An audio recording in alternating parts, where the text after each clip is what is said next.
so panel discussion, ZFS, whatever. I don't know. You can ask us other questions too, I Well, think. that's right. I just thought it would be particularly nice to get some sort of cross-platform discussion going, because as most people know, ZFS is not just a Solaris or Open Solaris thing, it's also on FreeBSD and Apple from time to time. When you think about releasing it. And I know that the people who ported ZFS to FreeBSD have actually found a few issues which they've contributed fixes for back to the Open Solaris code base.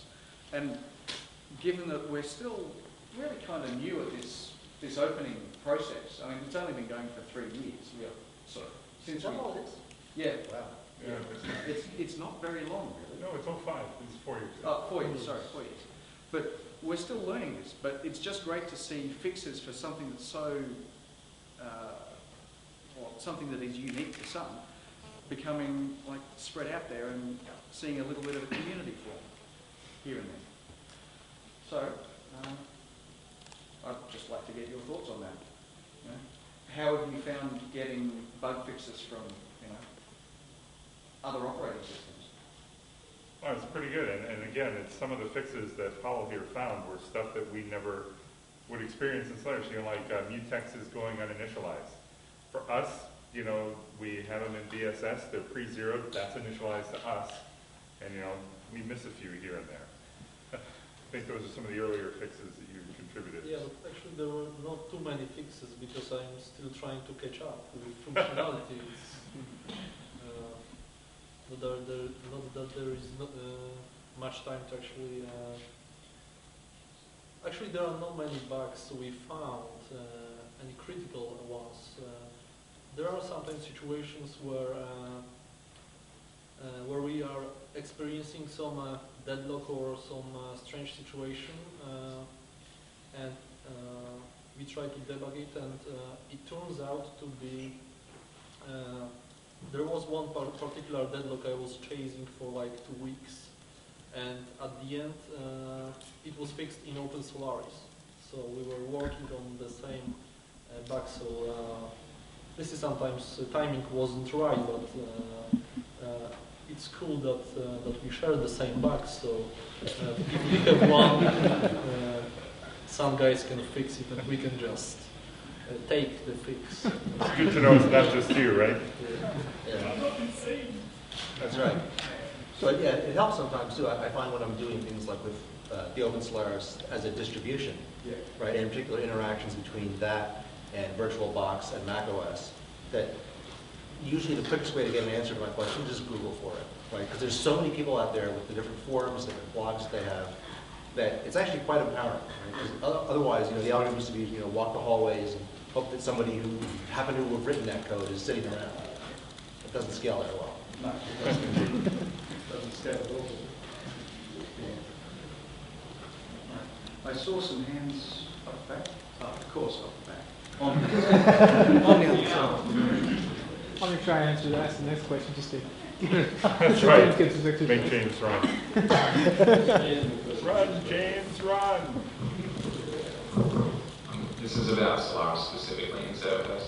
ADM, please. ADM. So when you say ADM, please, what does that mean to you? And the reason I asked the question that way is that there are certain features that people ask for that is very clear what it means. You know, they say, I want small file create to be fast. Okay, we all know what a small file is. We all know what fast is. That's fairly straightforward. Well, actually, fast can be relative, I suppose. But so ADM, for folks who haven't heard of it, is the code name for Advanced Data Migration, which is an HSM solution. And HSM is hierarchical storage management. So this is about staging data either from primary fast disk to secondary slow disk, or from primary to secondary to tape, or from just primary to tape, or any combination of those.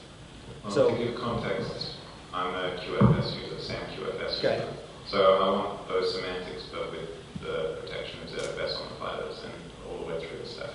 So when you say those semantics, there's a lot again, of semantics, there's a lot of semantics there, right? They're pretty full-featured products. So what sorts of things, so actually let me take it back. Instead of a list of features, what are the things you'd like to be able to do?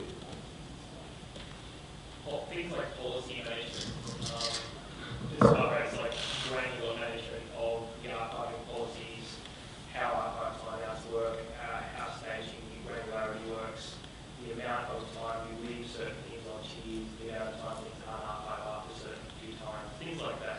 All the things that we were familiar with in SAM ending up in ADM with DMNS. Right, and of those, what sort of aspects do you mostly use? Is it mostly like a time-based thing, like this file hasn't been touched in X number of days, migrated to this, X more days, migrated off the tape? Or do you say, if it's a JPEG and it has these access properties, or if it's, a .odp and has these others, do something different? Do you have sort of very complicated policies, or does it tend to be very simple? For all the SAM users in the room, and there are a few of them I know, I think it would be a little from column A, a little from column B. Yeah. From my point of view, it's more about getting the data off the front platters onto an archive tier and keeping it for a backup. I don't care what type of file it is, I just want it off there somewhere else so I can say I have it outside the building. For him, I know he wants to punch holes out of things which Macos likes to write on the disks. So he doesn't want those archived. But he also wants to do some smart stuff with the medical imaging, put them in different places to, say, people's Word documents and things like that. So how much of this, from your perspective, is about tape, and how much of it is about storing data elsewhere? For me, it's all about storing data elsewhere. I don't care where it is elsewhere. I just want it out there. And how about for you? For me, it's about the ability to keep it on tape in a sensible way and have a policy to get it back quick. That's Okay, and specifically tape because? Because at rest, because we have so much data that it could never be stored feasibly or on disk. How much do you have, if you don't mind disclosing that? We're over 1.5 now, so I mean that's small things compared to the things you guys see, but yeah, that's fairly large. That's still like 1,500 drives. That's a good amount of space. 1,500 drives before any protection. Right. But also before it's compression. There you go. Assuming the data is compressible. Or do you? Yeah. So another question that we have in that regard is there are really two parts to the ZFS team for this problem. One is the mechanism of how do we manage the notion in a storage pool that some of these blocks aren't in the pool, but they're like off somewhere else. That part we think we got a fairly good handle on. It's not crazy complicated. I mean, it's not trivial either, but we think we understand that part. The other part is the policy engine, and how do you do that? So one of the thoughts that we had, and we'd be interested in hearing your feedback, is if we had an easy way, say like in pick your favorite language, I don't know, Python, whatever it may be, to sort of get a list of files where you say, give me a list of files that have these properties. For example, they haven't been accessed in more than 30 days. And then you write a Python script that says, of these, anything ending in .jpg, send them off to tape. Or if it's, the answer is less than 15 and it's, some other type of file, send it to secondary sort.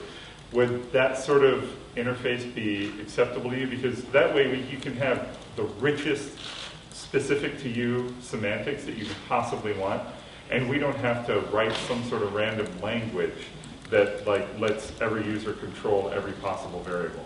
I guess that is, for me, that's definitely possible, but in a sense, I guess it might be reinventing the wheel slightly, given that SAM has that functionality already. Granted, they're completely different side of the ballpark, but it has that functionality already, and it is not necessarily the screen between SAM AR and SAM ALP and things like that. Right. So you're implementing DMARC, What was that? You're implementing DMARC. Right. Well, because we've... Yeah, because we've had some complaints that, people want to do things that aren't easy to express in that particular, policy language. So our thoughts were this way, it's completely up to your own creativity what you can and can't do. So it was a thought, and again, that's good feedback. Yes? Going on the same vein, my adding this supplemental language by adding this supplemental language to the entire ZFS stack, wouldn't you end up depending on some user land process that interprets the entire thing and then does something algorithmically, and if you're suddenly no longer in the kernel space, you just depend on some fiddly process that may or may not run properly. Indeed, that's one possible way of looking at it. Another possible way of looking at it is, do you want to interpret a scripting language in the kernel? It's like, I know what my answer is. Well, partly, one of the things that's really has changed a lot in the way we think about that over the last couple of years is now that we have the SMF, the Service Management Framework, one of the things that allows us to do, so just by way of background, so the reason that SMF was created was originally in response to, there was this very nasty bug that we had in some of our hardware back a decade ago, the notorious eCache parity problem. And one of the symptoms that had was that some random process would occasionally get a memory fault because some of its memory had gotten corrupted, and it would just often die. And then what you're left with is you say, well, gee, if I get this kind of fault, what do I want to do? If it's just one process, somebody was running the date command, do I want to take the whole, if I'm eBay, do I want to take all of eBay down because some script somewhere had an error, or do I actually want something that's a little more resilient than that? And so what the SMF framework was designed to do is give you the ability to say, I have, well, one more step before I get to that. So the first thought was, if you have a process that's providing some service, like RPC bind, you could just restart that process whenever it dies, right? And that's a fairly easy thing to do, is to have a process restarter. The problem is that there are more complex services that get expressed not as a single process, but as some collection of processes. And they may in turn have dependencies on other things that are happening. So what you actually get in SMF, and the reason that we bothered with all the complexity that comes with building that, is it does fully express the dependencies between all the different things that implement a service. So if you say, I want to restart the NFS client service, and that implies along the way that it has to replumb your physical network, or you do whatever else has to get done, it'll just do all that because it knows what the dependency relationships are. So as a result of having that kind of service, now just a standard part of Solaris, the idea of depending on a user-level thing to be present seems to me to be much more reasonable. Because if you define the service of performing block migration off of tape or getting blocks back in from tape, if that service is enabled, then and so long as the kernel is intact, we're going to be doing whatever it takes to keep that service running.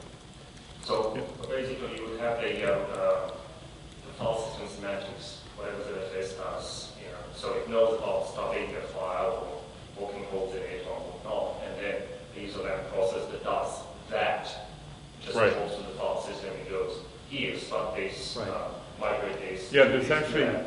a mechanism in Solaris called doors, which allow a userland process to publish a service to either other userland processes or to the kernel itself.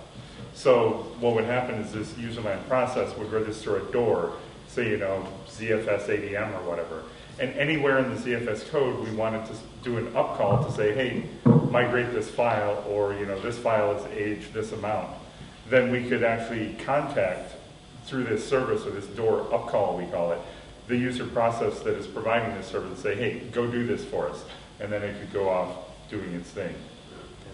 There's another just sort of complication to all of this too, which is, and it's actually the reason that this project hasn't moved along faster, because it seems like it would be a relatively straightforward thing to do, right? We already have the SAM and the QFS IP, we already have ZFS, why not just put them together? Well, the basic problem is that the SAM model is fundamentally file-based, right? And everything in ZFS is much more fundamentally block-based, because once you start introducing snapshots, you now have blocks that are members of multiple, different versions of a snapshot. And then when you throw in deduplication, that's yet another sort of dimension along which a block can be shared among multiple different files. So if I have a file that is, or if I have a block that is a member of 5 different snapshots, some are very recent, some of them are quite old, The old ones I want to stage out, but the new ones I want to keep. And I also have 20 different files that reference this block.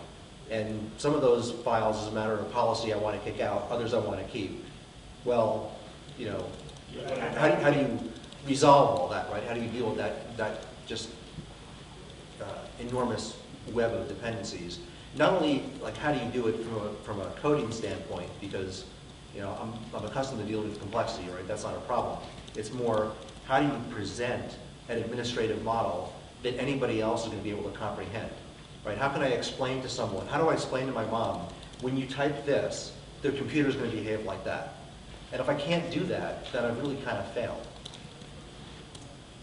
The way I see this, I mean, once you can start adding this complexity with deduplication and compression and snapshots and whatnot, I think that as QFS, ZFS QFS stands today, you would end up with multiplication of data on the other end.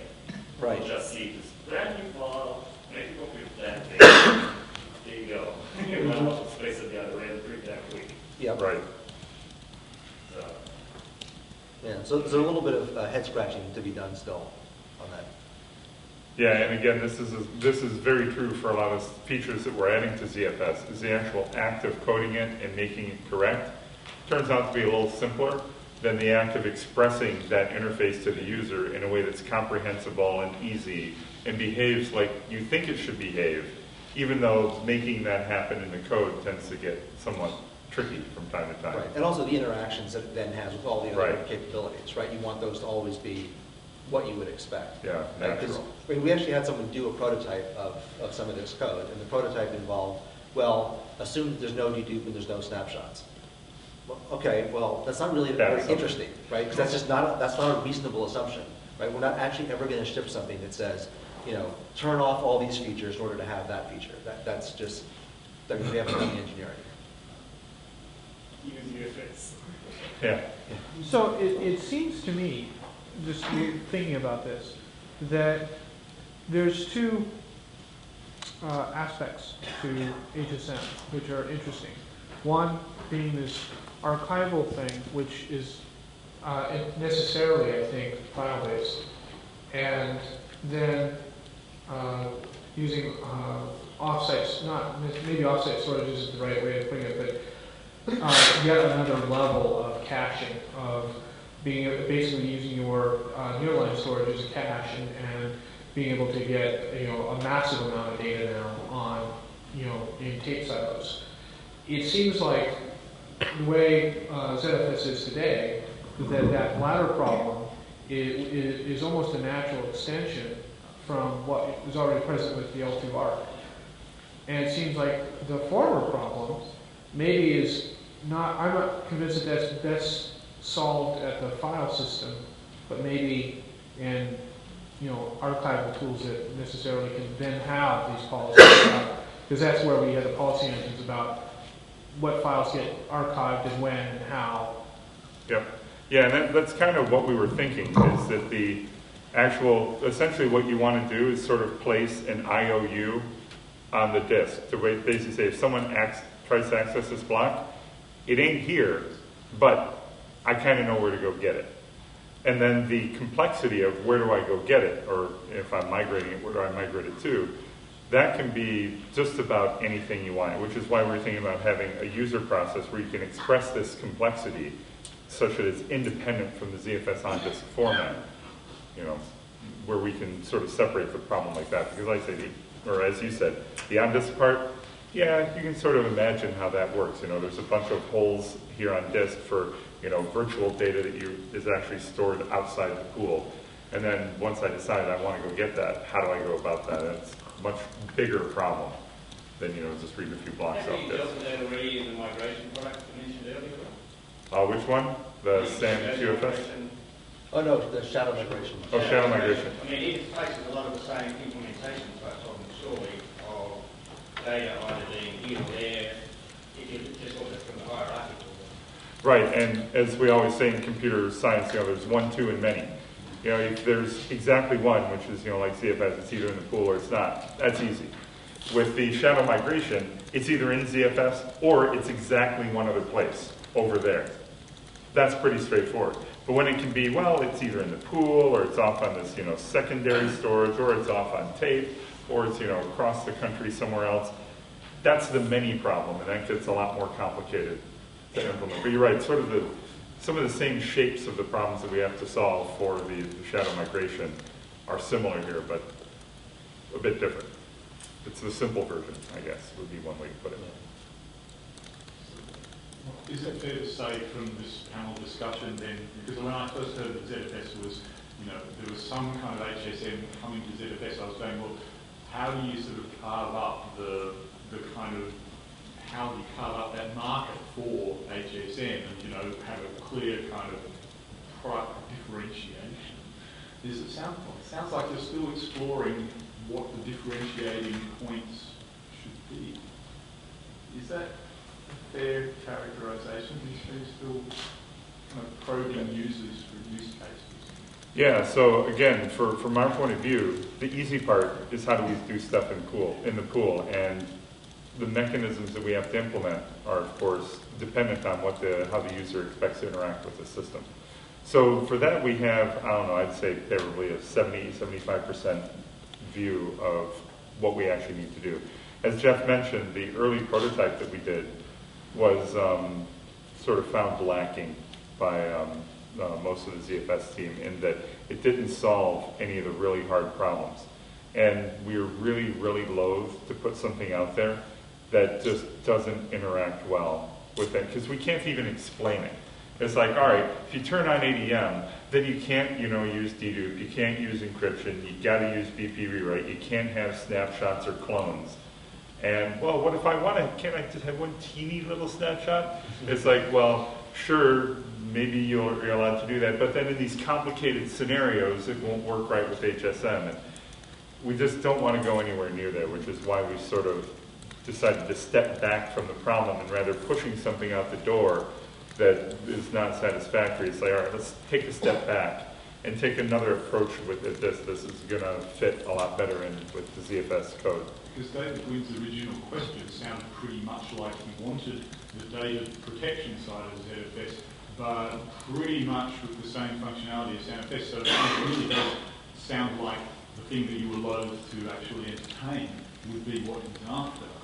Right. There's always going to be some people for whom that's true, right? Where you say, well, if you give me, SAM-QFS and add checksums and software RAID support, then I'm good to go, right? That market will exist, and maybe that's a sensible project for us to do, us, Sun collectively.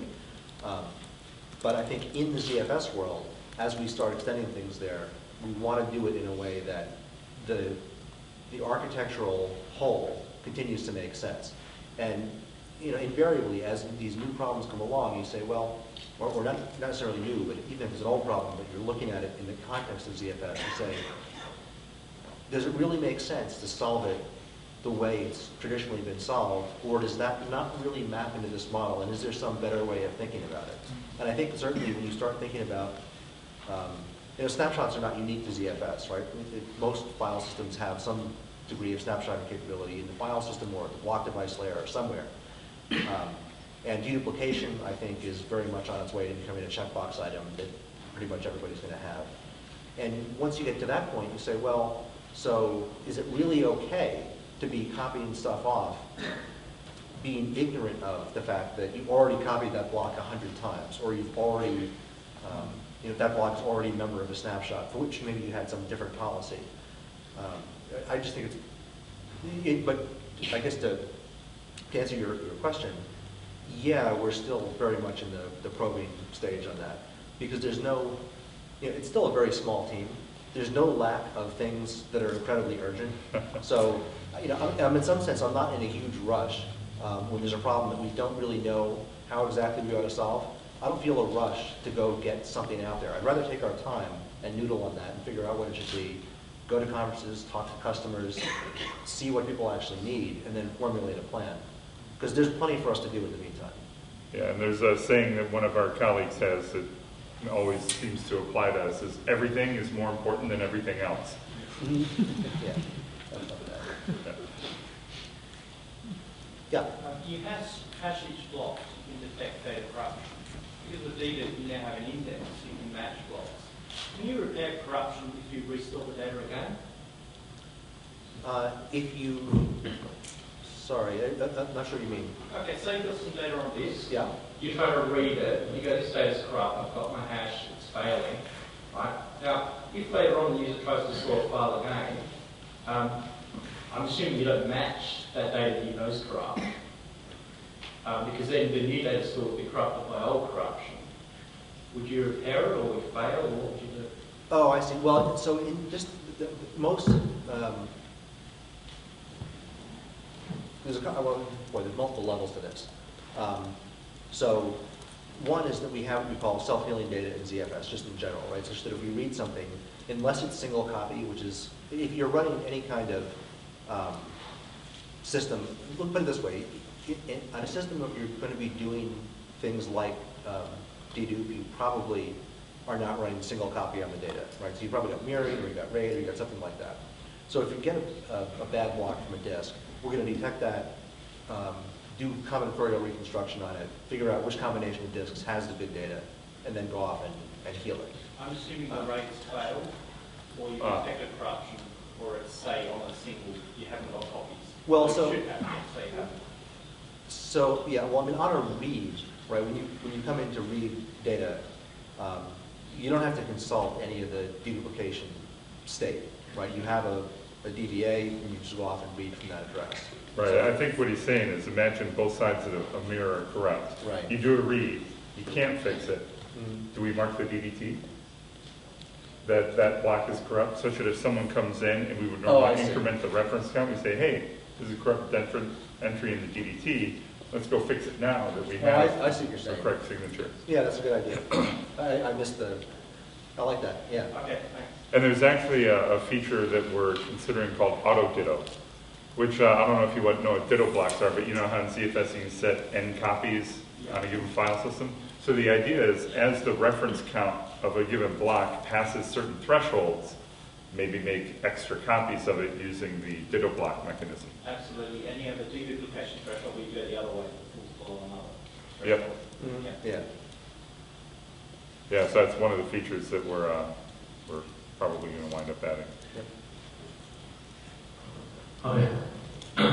You spoke earlier about the changing the disk so that the error correction level is less so you get more disk space. There's the introduction of SSDs. So there's a lot of change seeming to be potentially happening in the hardware space. How do you see that playing out? Do you see the likes of ZFS influencing hardware design more? Yeah, actually that's something that we've explored a lot ourselves, is that given the capabilities of ZFS, especially the self-healing capabilities, is what things can we do with the hardware that both simplifies the hardware design, makes it perform quicker, yet utilizes the fact that ZFS can make it reliable. And you know, Brendan and the other Fishworks guys are actually designing some pieces of hardware that actually take advantage of these aspects of it. Same thing for wear leveling. That's a thing that is typically done in the firmware of these solid-state drives. And it's very complicated, and they go through a lot of complexity in order to pull that off. And the question is, if instead you had ZFS, could do some of the wear leveling and could manage some of the healing of the data as it wears out, wouldn't that be a much better way to take advantage of cheaper, simpler hardware than pushing all the complexity and cost down into the SSDs? Right. And you actually do get genuine simplifications out of something like that, because if, for example, you're making an SSD and you have to provide, whenever somebody asks for it, block 37, but block 37 is damaged, right? It's worn out. Well, you can't do that unless you have a defective sector mapping, right, that allows you to say, oh, that one's busted, but there's another, there's a spare version over here. And of course, all that stuff exists. And there's all this complexity in there, whereas if it were in the file system instead, then we could just say, oh, 37's busted. In that case, write it someplace else. We're not attached to it being block 37. It could be some other block. It's, the LBA doesn't matter to us. So I think what you're going to see over the next 10 years is a lot of back to the future.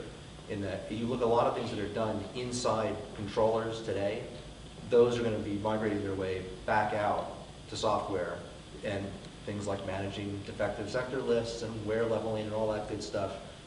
There's no reason, with CPUs being as fast as they are, no reason we can't just do that